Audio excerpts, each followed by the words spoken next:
subject of legacy. This subject of legacy is something that cannot be escaped.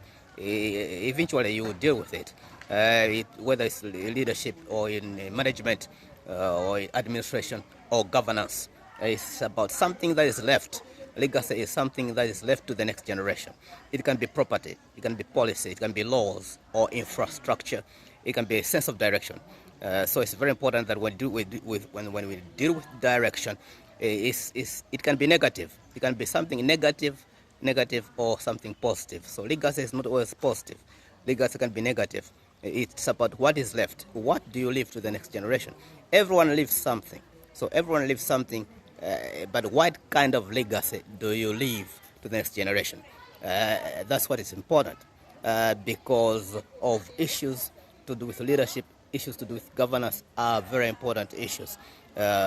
Issues to do with management. It can be management of a family, a management of a city or region, nation, or even in business. You leave something. So when we say legacy can be negative, it's because of negative things you leave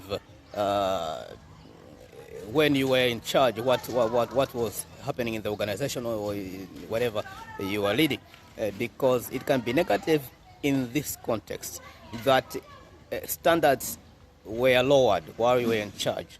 So that's a legacy that you have left. Standards were lowered, therefore it's negative.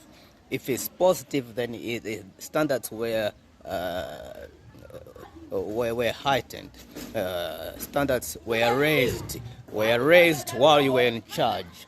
It means you're leaving a positive legacy. It's very, very important to understand this subject, because many people want to leave something positive, but the decisions they make while they are in charge leave them powerless in as regards to leaving a positive legacy.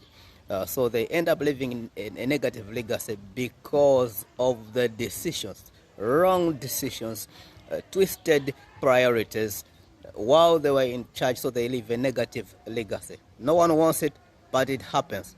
It happens because of wrong decisions.